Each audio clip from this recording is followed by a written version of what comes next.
تو یہ شوق ہو گیا. عشق اس سے مافوق ہے، وہ ابھی ہم دیکھیں گے. وہ کہہ رہا ہے عشق کیا ہوتا ہے؟ ول عشق الحقیقی هو الابتہاج، عشق حقیقی ایک سرور ہے. ابتہاج میں نے سرور ہے بے تصور حضرت ذات ماں، یہ اس ذات کا جو حصول ہے، یعنی ہم معرفت کریں، معرفت حق تعالیٰ کریں. تو یہ کیا ہے؟ یہ عام انسانوں کے لیے یہ سرور ہے جب اس ذات تعالیٰ حق تعالیٰ کی معرفت ہوتی ہے. آپ حدیث آیات قرآن کی آیت بھی حدیث بھی ہیں کہ انسان کو کیوں خلق کیا گیا؟ وما خلقت الجن والانس الا لیعبدون. لیعبدون سے مراد لیعرفونی حدیثوں میں آیا ہے، یعنی اللہ تعالیٰ کی معرفت. اسی لیے کہا کہ لیس العبادت و کثرت الصلاۃ والصوم، یہ جو کثرت سے نماز اور روزے رکھنا اور نمازیں پڑھنا یہ عبادت نہیں، بل انما العبادت التفکر فی امر اللہ عز وجل، بلکہ اللہ تعالیٰ میں غور و فکر کرنا یہ سب سے بڑی عبادت ہے. تو یہاں پر یہ سب سے عشق حقیقی، اور یہ حقیقی عشق عقل سے حاصل ہوتا ہے. اس کے مقابلے میں کیا ہوتا ہے؟ عشق مجازی، دنیاوی کسی چیز سے عشق ہو جانا، اور وہ مجازی وہم ہے، کسی سے محبت نفرت، یہ ہم نے علم اخلاق میں پڑھا ہے. تو یہاں یہ کہہ رہا ہے کہ عشق حقیقی حضرت حق تعالیٰ کی معرفت ہونا، حاصل ہونا، یا اس سے جو سرور حاصل ہوتا ہے. اور شوق کیا ہے؟ والشوق هو الحرکت الی تتمیم حاصل ابتہاج، یہ شوق جو ہے یہ کیا ہے؟ حرکت ہے اس طرف، اس عشق حقیقی کو تام عشق حقیقی حاصل کرنے میں. اگر عشق حقیقی تمام یعنی تام مکمل عشق حقیقی کامل حاصل کرنے کی طرف جو حرکت ہوتی ہے، یہ شوق حرکت دلانے والی چیز ہے. اپنے منزل کی طرف جو چیز حرکت دے وہ علت شوق ہے. ظاہر ہے شوق ہوگا، آپ نے دیکھو گے سالہ میں جس کو شوق ہوتا ہے تو وہ اسی طرف راغب، ہر کسی کا اپنا شوق ہے، تو وہ جو شوق ہوتا ہے تو اسی طرف راغب ہوتا ہے، چاہے کھیل ہے، چاہے پڑھائی ہے، چاہے دنیاوی لذات کا حصول ہے. پہلے شوق جو ہوتا ہے وہ بھڑکاتا ہے تاکہ وہ اس چیز کو اپنے حاصل کرے، تو وہ کمال کی طرف حرکت دلاتی ہے. یہ شوق حرکت دلاتا ہے، اس سرور جو تام قسم کا سرور حاصل ہو. اور پھر وہ کہتا ہے یہ جو سرور حاصل ہونا ہے، یہ دو طرح کا سرور حاصل ہوتا ہے. کون کون سا؟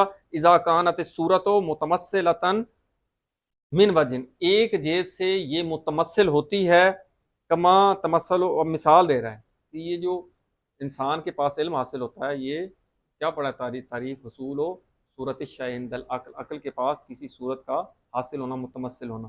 تو وہ کہہ رہا ہے یہ عقول میں ایک قسم کا تمثل ہوتا ہے، اس سے مشابہت ہوتی ہے. کما تمثل فی الخیال، جیسا کہ خیال میں صورتیں متمثل ہوتی ہیں. خارجی صورت خیال میں انسان کو ایک دفعہ دیکھ لی، پھر 6 مہینے بعد بھی انسان ایسے سوچتا ہے تو خیال میں وہ صورت بن جاتی، متمثل ہو جاتی. یہ ہوتا ہے کہ کبھی کبھی یہ صورت متمثل ہوتی ہے، اور کبھی کبھی کیا ہوتا ہے؟ غیر و متمثلۃ من وجنی، کبھی کبھی یہ متمثل نہیں بھی ہوتی. اچھا وہ پھر کیسے صورت حاصل ہوتی ہے؟ وہ کہہ رہا ہے کما یتفقو، جیسا کہ اتفاق ہے، ان لا تکونو متمثلۃ، اس کا فاعل ہوگا صورت، کہ صورت متمثل نہیں ہوتی فی الحس، اس میں، حتیٰ یہاں تک کہ یکونو، یہ ہو جاتی ہے تمام التمثل الحسی لامر الحسی. تو یہ جس طرح تجربہ ہوتا ہے، تجربہ میں خارج میں ایک حسی شے ہائیڈروجن کو آکسیجن سے ملائیں گے، یہ حسی ملنا ہے اور اس سے پانی بنتا ہے. خارج میں چیز سے مس ہوتی ہے تو یہ حصی، اس سے تمثل ایک حاصل ہوتا ہے. لیکن وہ کامل، وہ جب تک حصے نے ہوگی تو وہ تمثل نہیں ہوگا. یہ تو ہو گیا عشق حقیقی کیا ہوتا ہے، شوق جو حرکت دلاتا ہے اسے عشق حقیقی کی طرف. اور عشق حقیقی کیا ہوتا ہے؟ معرفت حق تعالی. اگلی بات بولی سینا کر رہا ہے، یہ متن ہی ابھی ہم اس کو حل کر رہے ہیں. فکل مشتاقن، ہر مشتاق، مشتاق لفظی جس کو شوق ہو، جس میں شوق پایا اس کو مشتاق کہتے ہیں. کل مشتاقن، ہر جو شوق رکھنے والا ہے، فإنہ قد نال شیئا ما، کبھی کبھی وہ نیل، ہم نے پہلے پڑھا تھا نا، ادراک بھی ہو نیل بھی ہو. تو وہ یہ کہہ رہے ہیں کبھی کبھی یہ جو شوق رکھنے والا ہے کسی قد نالا شیئا ما، کسی شے کو پاتا ہے، اس کو شے اس کو وصول ہوتی ہے. و فاتہ شیء ما، کبھی کبھی اس سے وہ شے کھو بھی جاتی ہے، بھول جاتا ہے، اس سے چلی جاتی ہے. لیکن یہ شوق میں یہی ہوتا ہے، کبھی کبھی وہ چیز انسان کے پاس موجود رہتی ہے، کبھی وہ معدوم ہو جاتی ہے، اس سے چھن جاتی ہے، جبکہ عشق اس سے مافوق چیز ہے۔ وہ کیا ہوتی ہے؟ وَأَمَّا الْعِشْقُ فَمَا نہ آخر، اس لیے عشق کا ایک الگ ہی معنی ہے، یہ شوق ہے، یہ جو تام حاصل ہو جاتی ہے، یہ عشق و مافوق مرتبہ ہے۔ والاول عاشقون، یہاں تک یہ بات ہوگی متن میں۔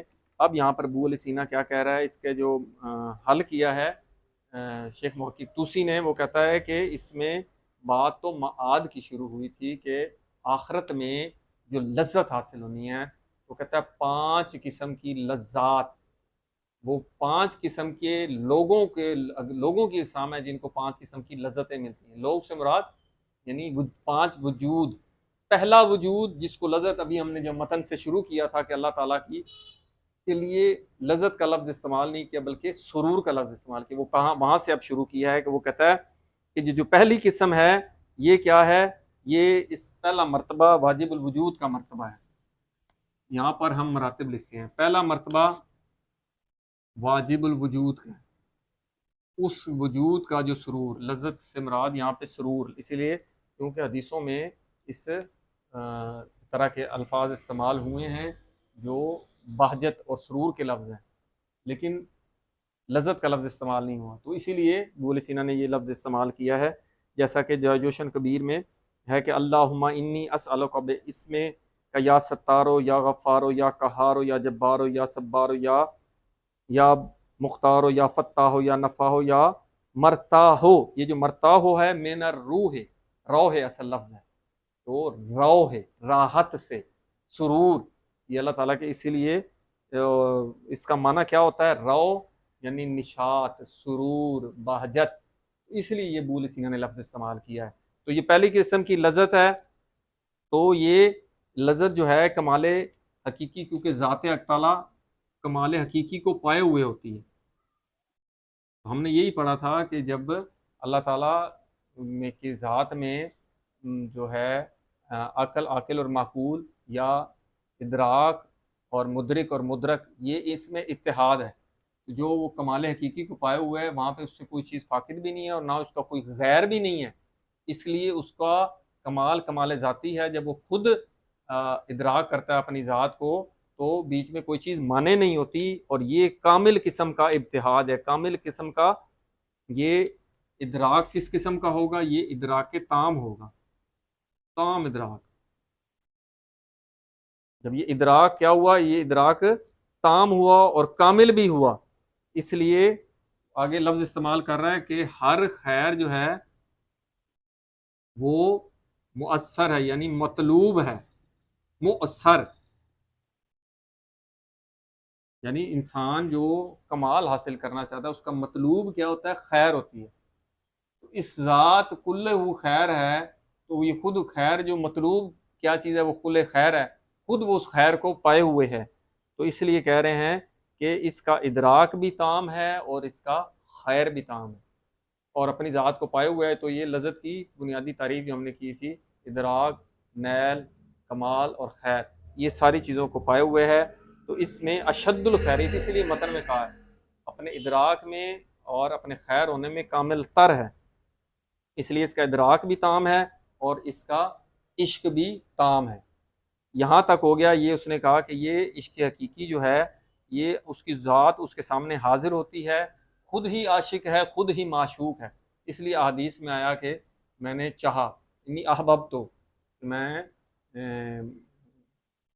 میں نے چاہا کہ میں پہچانا جاؤں، جو حدیثوں میں آیا، وہ احباب تو میں نے محبت ہے، حب ذاتی، تو وہ حب ذاتی کیوں ہے؟ خود کل خیر ہے، اور کل خیر ہر ذات اپنے سے محبت رکھتی ہے، خود ہی عاشق ہے، خود ہی معشوق ہے۔ تو یہ ہو گیا پہلا مرتبہ کہ اس کا جو ابتہاج ہے، یہ سرور ہے، وہ کامل ہے اور کل خیر ہے۔ یہ اس سے کے بعد اب یہ دوسرا، یعنی پہلے مرتبے کے بعد جو دوسرا مرتبہ ہے، وہ کون سا مرتبہ ہے؟ وہ ہے، ہم دیکھتے ہیں کہاں سے شروع کیا ہے۔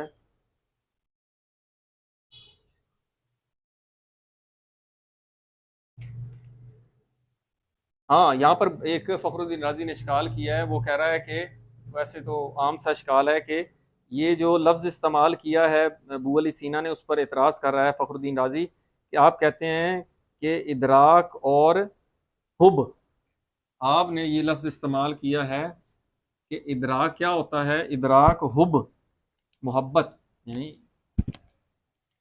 جو ہے ادراک کیا ہے؟ یہ ہے حب، محبت، اور حب وہی یعنی کسی چیز کا ادراک کرنا ہے۔ اس نے کہا یہ تو تحصیل حاصل ہے کہ ادراک کی تعریف آپ حب سے کر رہے ہیں، حب کی تعریف آپ ادراک سے کر رہے ہیں۔ حب کیا ہوتا ہے؟ وہ ادراک ہوتا ہے، ادراک کیا ہوتا ہے؟ وہ حب ہوتا ہے۔ تو یہ دور لازم آتا ہے، ایک چیز دوسرے پر موقوف، الف بے پر، بے الف پر موقوف ہو۔ تو یہ پہلے ہم اس کا بیان کر چکے ہیں دور کیا ہوتا ہے۔ تو اس کے جواب میں انہوں نے کہا کہ ادراک جو ہوتا ہے، ایک لفظ ادراک اگر خالی اس کو لیں، ادراک تو بہت ساری چیزوں کا ہم کرتے ہیں، ہر ادراک حب نہیں ہوتا۔ کمال کا ادراک جو ہوتا ہے اس سے انسان کو محبت ہوتی ہے، وہ حب ہے۔ ہر ادراک حب نہیں ہے۔ یہاں پر جب ادراک کی بات کر رہا ہے تو وہ کہتا ہے کہ جو خیر جس کی طرف جانا ہے اس کا ادراک وہ حب ہوتا ہے۔ وہ پھر محبت کی اگلی سٹیج عشق ہوتی ہے۔ جب جو زیادہ ادراک ہوتا جاتا ہے، محبت بڑھتی جاتی ہے، اور یہ محبت پھر عشق میں بدل جاتی ہے۔ یہ کوئی اتنا مسئلہ نہیں۔ وہ اب دوسری کہہ رہا ہے کہ اس سے جو اگلا مرتبہ ہے یہ ہو گیا واجب الوجود کا مرتبہ۔ دوسرا جو مرتبہ ہے یہ کس کا مرتبہ ہے؟ وَيَتْلُوهُ الْمُبْتَهِجُونَ بِهِ، یہ جن میں ابتہاج، لذت و سرور، اس لیے یہاں پر بھی ابتہاج دوسرے مرتبے میں بھی، تو یہ عقول کا مرتبہ ہے، جو عقول مقدسہ ہیں۔ آپ سے عرض کیا تھا کہ اللہ واجب الوجود کے بعد عقل اول عقل ثانی، یہ عقول مقدسہ کا یہ مرتبہ ہے۔ تو یہ بھی ان میں بھی باجت، جب اس ذات میں باجت ہے تو اس سے جو اگلا عقول ہے اس کا بھی ذاتی وجود تو نہیں، اس کا اس واجب الوجود سے وجود ہے، تو اپنی علت کی طرف محبت ان میں پائی جاتی ہے۔ تو یہ جو عقول ہیں، اور ایک اور بات ہم یہاں بتانا بھول گئے کہ اس میں جو شوق ہے وہ نہیں پایا جاتا اللہ تعالیٰ میں، کیونکہ شوق جو ہوتا ہے وہ بھڑکاتا ہے خیر کی طرف۔ اس واجب الوجود میں مطلقاً بالفعل وجود ہے، اس میں شوق ہوتا ہے حرکت دینا بندے کو۔ مثلا مجھے شوق ہوا تو مجھے حرکت دلائے گا کہ میں کمال کو حاصل کروں، تو یہ ذات میں حرکت کا ضرورت ہی نہیں ہے، وہ خود کمال ہے، کامل ہے، تو وہ اس کے کمال کی طرف جانے کی کیا ضرورت ہے؟ اس لیے اس میں شوق نہیں ہے، اس کی خود ہی عاشق ہے، خود ہی معشوق ہے عشق کے مرتبے میں، اس لیے اس مرتبے میں شوق نہیں ہے۔ یہ جو عقول مقدسہ ہیں اس مرتبے میں بھی شوق نہیں ہے۔ کیوں نہیں ہے؟ اس لیے کہ یہ بالفعل وجود ہے۔ یہ بھی عقول مقدسہ جن میں اس عالم میں ہر چیز بالقوہ سے فعلیت کی طرف جا رہی ہے، جبکہ یہ مقام و مرتبہ مطلقاً فعلیت کا مرتبہ ہے۔ تو یہ کن سے ان وجودات جو ہم کہتے ہیں وہ یہ مقام و مرتبہ، یہ اللہ تعالیٰ کے شؤونات ہیں۔ تو یہاں پر وہ کہتا ہے کہ من ہے سے ہم مجھ مبتہجون بے، یہ اس ان کا ابتہاج کہاں سے؟ اس کے ذریعے واجب الوجود کے ساتھ ڈائریکٹ ہوتی ہیں، تو ان کا سارا علت کی طرف رجحان ہوتا ہے، اس سے عشق ہوتا ہے، اور یہ ہوتی ہیں ماہم الجواہر العقلی القدسیہ فلیس ینسب، ان کی نسبت نہیں دی جاتی الی الاول الحق ولا الی التالین من خلص اولیاء المقدسین شوق۔ ہاں یہ کہہ رہا ہے، اس کا آپ دیکھیں گے اگر متن تو فلیسا ینسب نسبت نہیں دی جاتی شوق کی طرف، ان عقول کی بھی، اور اس کے بعد جو اس کے پیچھے آ رہی ہیں عقول ان میں بھی وہ شوق کی نسبت نہیں دی جاتی، کیونکہ بالفعل ہے، کیونکہ شوق حرکت دلاتا ہے، تو اس میں حرکت نہیں ہے، اس لیے یہ متن میں بھی واضح ہو گیا۔ یہ عقول کا مرتبہ ہو گیا۔ اس سے اگلا مرتبہ کیا ہے؟ متن میں کہہ رہا ہے وبعد المرتبتین، ان دونوں مرتبوں کے بعد کون سا مرتبہ آتا ہے؟ العشاق المشتاقین، وہ عاشق ہیں جن میں شوق پایا جاتا ہے۔ یہ جو ذات، یہ اس مرتبے کے بعد یہ تیسرا مرتبہ ہے، اور یہ کون ہے؟ فہم من حیث سے ہم عشاقن، یہ وہ لوگ ہیں جو اس حیثیت سے کہ وہ شوق ان میں پایا جاتا ہے، یہ تیسرے مرتبے سے شوق شروع ہوتا ہے۔ قد نالو نیلن، یہ پاتے ہیں ایک ایسا نیل پانا، ایک ایسے قسم کا وصول ہوتا ہے ان میں کہ فہم ملتزون، تو یہ ان کو ایک لذت حاصل ہوتی ہے، ٹھیک ہے، ان کو شوق بھی ہوتا ہے، وہ شوق ان کو ابھارتا ہے کمال حاصل کرنے کی، تو اس سے ان کو ایک لذت حاصل ہوتی ہے۔ و من حیث ہم مشتاقون، اس حیثیت سے کہ یہ ان میں شوق پایا جاتا ہے، فقد یکون لاصناف منہ اعظم ما، تو اس قسم کی جو صنف اور اس قسم کی یہ جو تیسری قسم ہے، اس میں ایک قسم کی وہ کہتے ہیں کہ اذیت پائی جاتی ہے۔ یہ جو تیسرا مرتبہ ہے، یہ جو یوں سمجھیں کہ جو معصوم کہیں یا جو اس عالم میں جن کو وجود ملتا ہے، تو ان کو اذیت، یا اذیت وہ کہہ رہے ہیں اذیت ان کو ملتی ہے۔ اذیت سے مراد یہ ہے کیونکہ یہ اس عالم میں آتے ہیں تو اس عالم میں یہ عالم اذیت ہے۔ جس حدیثوں میں آیا کہ جنت کس میں گھری ہوئی ہے؟ مشکلات، مشقتوں میں گھری ہوئی ہے۔ تو یہاں پر ان کو مشقتیں آئیں گی، ان کو اذیتیں آئیں گی، کیوں؟ کیونکہ انہوں نے اظہار کرنا ہے، اور اظہار کرنا ہے کہ مثلا انہوں نے صبر کا اظہار کرنا ہے، تحمل کا اظہار کرنا ہے، برداشت کا اظہار کرنا ہے، حلم کا اظہار کرنا ہے، تو مصیبتیں آئیں گی تو یہ ان کا اظہار ہوگا، تو ان کو یہ ایک قسم کی لوگوں کی طرف سے اذیت ملے گی، کیونکہ عالم تزاحم ہے، نیک جتنا نیک ہوگا اتنا اس کو اذیت اور مصیبت، کیونکہ شریر لوگ اتنے حق کے خلاف ہوتے ہیں، وہ تو برسر پیکار ہوں گے۔ تو ہر دور میں ایسے رہا ہے، فرعون ہے تو موسیٰ آیا، نمرود ہے تو ابراہیم آیا، تو پیغمبر خدا ہوا تو ابو جہل آیا، تو یہ ایسے یہ یعنی تیسرے مرتبے میں اب اذیت کی بات کر رہا ہے۔ یہ اذیت ان لوگوں کو جو اذیت ملتی ہے، اس اذیت میں لذت، وہ کہتا ہے اذیت میں لذت کیسے ہوتی ہے؟ وہ مثال دے رہا ہے کس چیز کی؟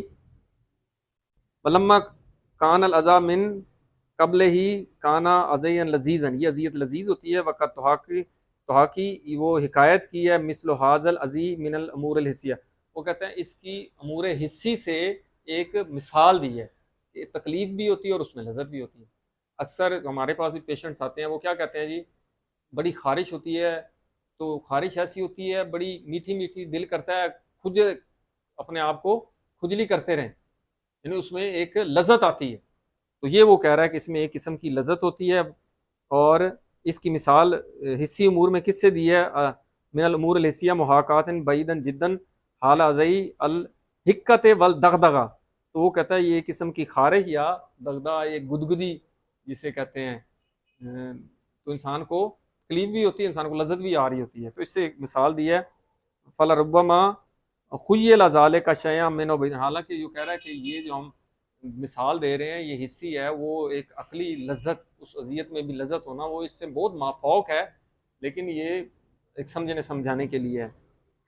ومثلو حاضر شوق مبدا و حرکت، وہ کہتا ہے یہ جو شوق اس مرتبے میں ہے یہ کیا کرتا ہے؟ مبدا، یہ حرکت کا مبدا ہے، حرکت کی ابتدا دلاتا ہے، حرکت کرواتا ہے۔ فَإِنْ كَانَتْ تِلْكَ الْحَرْكَةُ مُخَلِّصَةً، تو اور یہ جو حرکت ہے یہ پہنچاتی ہے الی النیل، اس حرکت کا کام ہوتا ہے وصول، اس تک پہنچنا جو آپ کا مقصد اور آپ کی منزل ہے، تو تاکہ بطلت طلب ہو، یہ طلب ختم ہو جائے، بحقت البہجت، اور جو سرور ہے وہ فیلی ہو جائے، تحقق پا جائے۔ تحقق خارج میں ہوتا ہے کہ ایک چیز دوسرے چیز سے مل جائے۔ والنفوس البشریہ اذا نالت الخبطۃ العلیٰ فی حیات الدنیا کانا اجل احوالها، تو وہ کہتا ہے کہ یہ جو نفوس بشری ہیں جب وہ اس کو پا لیتے ہیں، چوٹی کے اس عشق کو پا لیتے ہیں اپنی دنیاوی زندگی میں، تو ان کے احوال جو ہوتے ہیں بلکانہ اجل احوالها، تو ان کے بلند ترین احوال کیا ہوتے ہیں کہ ان تکونوا عاشقۃً مشتاقۃً، تو یہ عاشق ہو جاتے ہیں، ایک مشتاق ہو جاتے ہیں، اور لا تخلصو ان علاقت شوق، تو یہ شوق ان کا شوق کی حد سے یہ جدا نہیں ہوتے، یہ علاقے سے مراد ہوتا ہے حد، اس حد سے باہر نہیں نکلتے۔ اللہم الا فی الحیات الاخریہ، اس عالم میں ان کو شوق رہتا ہے، جتنا بھی اس عالم میں جب تک رہیں گے یہ کمال حاصل کرتے رہیں گے کرتے رہیں گے۔ اللہم الا فی الحیات الاخریٰ، لیکن ہو سکتا ہے کہ یہ آخرت میں ان کو تمام قسم کا کمال اور جو معشوق مل جائے۔ اس مرتبے سے آگے وہ کہتا ہے کہ اس سے اگلے مرتبے میں وَتَتْلُو هَذِهِ النُّفُوسُ نَفُوسُ بَشَرِيَّةٍ مُتَرَدِّدَةٍ، اس کے پیچھے جو آتے ہیں تیسرے مرتبے کے بعد جو چوتھے مرتبے پر، وہ بشری نفوس جو بہت کئی اقسام پر ہیں، ٹھیک ہے، بین جہت ربوبیت و سفالت، ربوبیت سفالت یعنی سفلی مرتبے میں، ایک ان میں بلند مرتبہ ربوبی مرتبہ ہوتا ہے جو بہت عارف ہوتے ہیں، اور نیچے سے سفلی مرتبے تک یعنی بہت زیادہ نفوس برچی اس میں مراتب ہوتے ہیں، اس لیے وہ کہہ رہا ہے کہ بین جہت ربوبیت و سفالت اعلیٰ درجات، ان کے درجات اس ربوبی مرتبے سے نیچے تک ہوتے ہیں، ان میں سے وہ جو مومن اور نیک لوگ ہوتے ہیں وہ بلند مرتبے کو پاتے ہیں، اور نچلے مرتبے تک یہ نفوس اس مرتبے میں آتے ہیں، چوتھے مرتبے میں۔ اب وہ کہتا ہے پانچواں مرتبہ کون سا ہے؟ ثم تتلوها النفوس المغموسۃ، یہ وہ لوگ ہیں ڈوبے ہوئے ہیں، مغموس بالکل ڈوبے ہوئے ہیں، کس میں؟ فی عالم طبیعت المغوثہ، اس گھٹیا عالم میں ان کا سارا زور، ان کا سارا شوق، ان کی ساری توجہ کس کمال کی طرف ہے؟ دنیاوی، مادی، جس طرح مولا علی علیہ السلام کس طرح کہہ رہے ہیں کہ نفس ہی جو ہے انسان کا، وہ اس کی باتوں میں آنا، اس سے بچو، کیونکہ یہ تمہیں اس آخرت سے دور کر کے اسی دنیا میں غرق کر دے گا۔ تو وہ کہتے ہیں یہ عالم طبیعت جو ہے اللہ تی لا مفاصلہ لرکاب حل منقوسہ، تو یہ اس کوئی جوڑ نہیں اس کے جو گردنوں میں، اور وہ بھی الٹی ہوئی ہیں۔ مثال ایک سمجھانا چاہ رہے ہیں کہ وہ اس عالم میں ہی فنا ہو جاتے ہیں، اور ان کو آخرت میں ان لوگوں کے لیے، پانچویں مرتبے والے لوگوں کے لیے عذاب ہے، وہ نفوس جو حیوانی مرتبے تک پائے ہوئے ہیں، بل ہم ازل، جس طرح آیا ہے قرآن میں کہ دنیا میں کھوئے ہوئے ہیں دنیاوی لذات میں، تو یہ دنیاوی لذات ان کو یہاں پر ملیں گی جیسا کہ حدیثوں میں آیا ہے، تو آخرت میں ان کے لیے عذاب ہوگا۔ والحمد للہ رب العالمین۔